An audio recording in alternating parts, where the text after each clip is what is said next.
from Stumpville, PA. I made it to my next destination. This is definitely as Amish as it's gonna get in Jefferson County. In order to get any more Amish than this, you'd have to go out in, you know, Ohio or Indiana or something. This is pretty a lot of Amish around here. I've already heard 20 or 30 horses go by, and you can hear the horse hoofs clicking on the road. You can see the manure, when you're walking into town. All the signs saying, watch out for the Amish, to be cautious that, there's Amish on the road, a lot of the signs for drivers to, pay attention. And there's a lot of nice Amish houses here. And there is definitely some Amish stores, including what they call bent and dent cans, which is the discount stores that they specialize in. They're kind of known for it. And it's a little bit of an equivalent to meeting at the Tasty Freeze, in the John Cougar Mellencamp song, Jack and Diane. It's like, hanging out at the bent and dent store, that's kind of like very Amish. And they got a good Amish store too that's not a bent and dents, things that you can get like supplements and the stuff that they use to sew and make their clothes and oil lamps and stuff, and lots of Amish going up and down the roads and lots of Amish homes. Some of them look like they got a little money and stuff, some of the ones on 119. But with all that said, when I got into town, this town is pretty much set in a bog. It's almost like a cranberry field. The whole darn place is just full of water. So when I came into town, I was like, oh boy, this is going to be really tough to find a place to stealth camp. So I continued to walk up one way, up the railroad track, and then I walked another way, and I was just stumped. And I says, all right, calm down. Miracles are always concealed in nature. You know what I mean? So I just got to calm down. And then I took one more look and one more walk around, up and down the railroad tracks. I was considering I might have to just lay out kind of alongside in one of these areas and then just break the tent down in the morning. But thank goodness I didn't have to. I found a cute little, not quite paradise, but it's definitely a place that I made do. So here we are. And it's all like river. And then on the other side of this, it's all bog. And most of the places go straight down right into a swamp. But this area, not too big of an area, it's almost like a promontory of land. It kind of juts out a little bit, and it's good and dry, and it's got some flat spots here. So I found about the only place available anyways, unless I wanted to make myself a total nuisance and start walking around town, which I don't want my presence known right yet at the moment, because I want to hang out a little bit here. And I'm a little grubby looking and stuff, and if people see me in this little town, it's not just Amish here. The Amish don't do anything, no harm to anybody, but the non-Amish, they get a little uppity and call the cops. But anyways, here's my little paradise for the night. I might spend 2 nights, probably just 1 night, and I don't know. There's a town about 2 miles further down. It's called Big Run. And that town's way better for camping. It's got a lot of hills and more higher ground, and it's got lots and lots of forest and things. It's more wildernessy, less Amish. There'd be some Amish out in in the outskirts of that town, but this is a real Amish, landscape and kind of a heartland for Amish. This is Amish as it's gonna get. So I wanted to actually do a stealth camp in Amish country, and here I am. I made it to my destination. This is as Amish as it can get. And here is my setup. And I figure I'd give a few tips. You see that? Look at all that. I laid that out. I went with my little folding gardening saw, which I actually don't have the handle anymore. The handle kind of got messed up, so I just took the blade off of the handle and made my own handle on it. But that there, I took that saw and I cut down a bed of ferns so I could have a comfy night's sleep. and to prevent any kind of moisture from seeping up at night under my bedroll. You know, the condensation and stuff, because it's very swampy. Look at that swamp right here. It's all swamp. So it feels pretty good here, and this has got these kind of trees, these spruce and white pine and things like that. They got really good root systems, so you can really, make it through the night even in swamp country. So anyways, I'm going to try to give a couple of tips here about stealth camping, I guess. Maybe I could think of something. When you're stealth camping, always carry yourself, a tarp. As you notice, what if I didn't have that tent? You could make it without a tent with just a tarp, and this is just how you do it. I've done it many times. I mean, many hundreds of times I've camped for long stretches of time, stealth camp, without a tent, just with the tarp. And here, how you doing, Elliot Games? Nice to meet you. And you can pull that off in buggy areas. It's going to drive you nuts. But the thing that I do is I have a bedroll here, and wrapped in the bedroll is a thinner blanket. And I can lay on top of the bedroll and just cover myself with the blanket to keep the bugs off of me if I don't have a tent. If I have a tent, this here is something I got from the Goodwill. I can't complain. It's a Winnie the Pooh's, kind of a kid's tent, but it's just big enough. And I love the color. I mean, look at that. It's so perfect for stealth camping. But I got two of these identical tents um, for $5. So it was like a really good deal for me.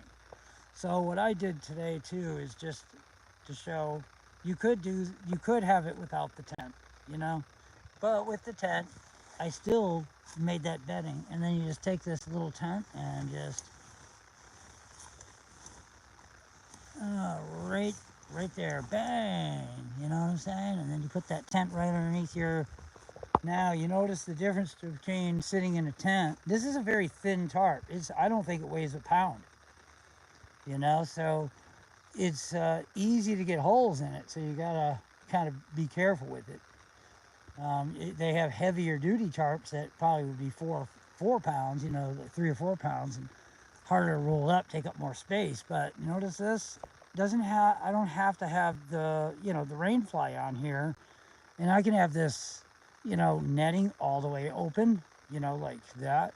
And then I can get a lot more air. It's like been 90 degrees here today. I would hate to have to sit in that. I wouldn't take a chance, at night, because I think there could be a passing shower or something tonight. Might be very light. I don't think there's anything heavy. So, but also, it's always good to carry yourself an extra blanket. And the reason, pardon, I'm a little tired. An extra, this tarp, see how, I don't know if you could tell, but this is extremely light, And notice I got a silver color. I got a dark green, that's great for camouflage, but notice it's got a silver too. The reason I have a silver side, I picked these tarps with these colors, is because in the wintertime, because I do stealth camping in the wintertime, then look at that, it blends right in with the snow from a slight distance. I mean, if somebody walks up on top of it, you're going to lose your investment, unfortunately. So, but, if it's if they're 30 feet away, and you kind of maneuver it into the landscape just just right, they wouldn't notice that, because in the snow, nah.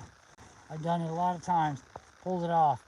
And in the summer or fall or whatever, you got that and you cover it right over. You see, here's another tip. Stealth camping, you got to have yourself a little bag. That bag is even a little too big for what I really use it for. But this bag is just a book bag, and it's pretty light. You could even get them a little lighter than that. Look at that, how many zippers it's got. Like, I only want like 2 zippers. It's got like 3 sets. It's a little too big. But you could roll these suckers up when there's nothing in them. And you could just kind of put it at the top of the backpack, or you could strap it to a couple of bungee cords on the back of it. Then what you do when you get into a town is you take your your tarp, you find a good spot to stash, and then you lay the backpack kind of on the ground into the landscape a bit, and then you cover it over sort of like this. And then you start putting leaves like this over it. And you take your most important stuff into town with you when you're roaming around in your little book bag. And you got your big bag with your sleeping gear and all your clothes and stuff stashed in the woods underneath the tarp, covered over with leaves and kind of like shoved into the landscape to where if somebody walked near it, but they didn't, as long as they didn't walk right up on it, they'd probably pass it by. You can cover it over with some pine boughs and stuff, and look at how it would fit so perfect in there.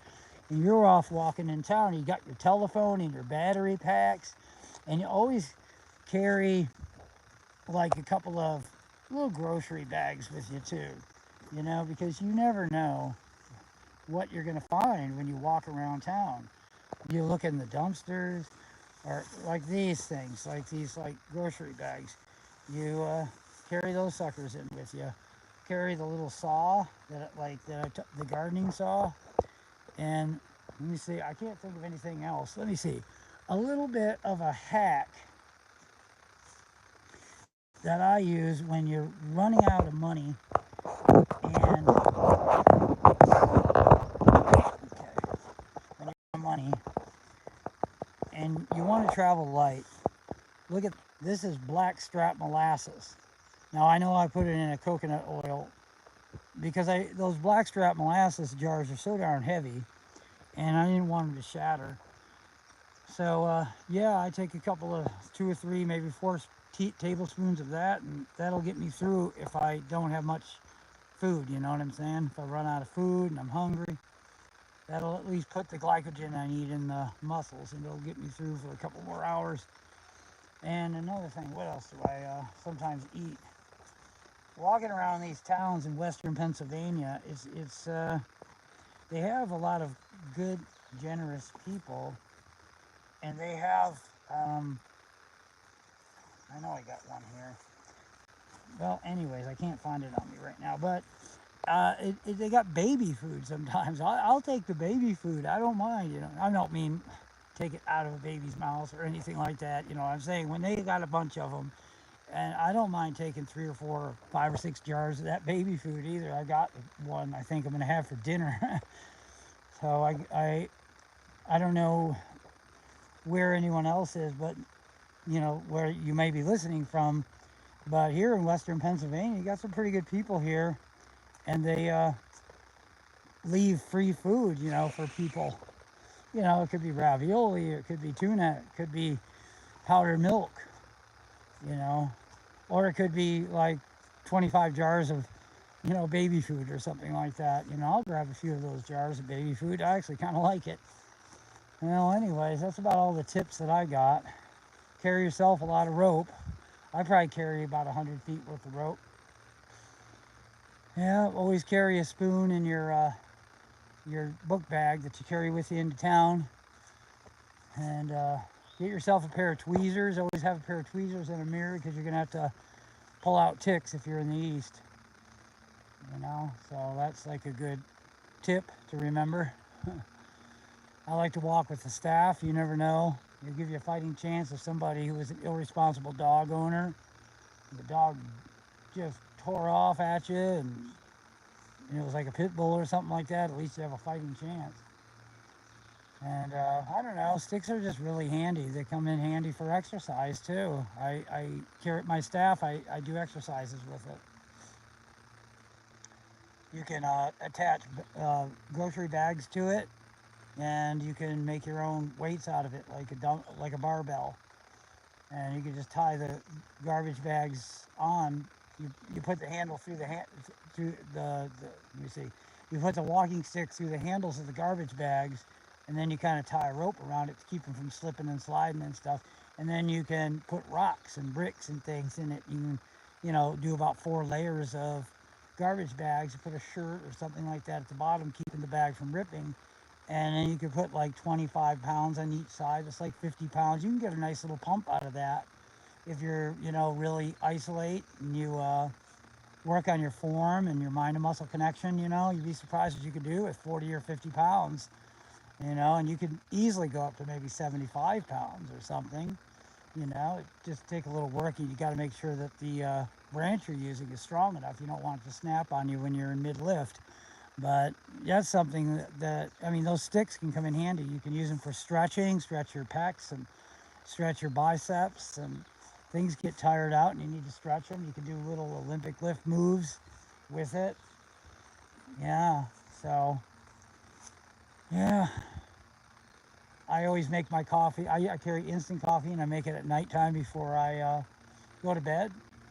And I don't heat it or anything. I just kind of put it in like a peanut container that I obviously have repurposed as a shaker. And I just kind of give it a shake in the morning. And I drink my coffee even if I wake up at 5 and it's still dark. I don't have to worry about making it with cobwebs in my eyes. The sleep's still in my eyes. So that's a little trick that I do every morning before it gets dark. Like tonight, in a little while, I'm going to make myself a shaker full of coffee so I can have it ready for me in the morning. Oh, I'm trying to think of anything else. The more socks you have, the longer you could stay out of the laundromats. All right. Well, God bless everybody for listening. And I finally made it. I've arrived at Stealth Camp in the Amish landscape of Stump Creek, Pennsylvania, Jefferson County. It's as Amish as you're going to get in Jefferson County. To get more Amish than this, you'd have to go out to Lancaster. So what I plan on doing is I want to go out tomorrow and just walk around and give some, just make a video of the landscape and the Amish houses and stuff. Hopefully, if we get lucky, we'll see a couple of Amish buggies go by. That would be cool. And then I want to do a part 2 video a little later about me going to the Bent and Dent store. I'd rather break it up into 2 parts, because maybe keep it about 10 minutes, maybe 15 at the most a piece. And that'll be my little videos that I wanted to make and journal for my Stealth Camping Adventure 2025 videos. All right, with that said, Noah Road, over and out for now, from Jefferson County, Pennsylvania.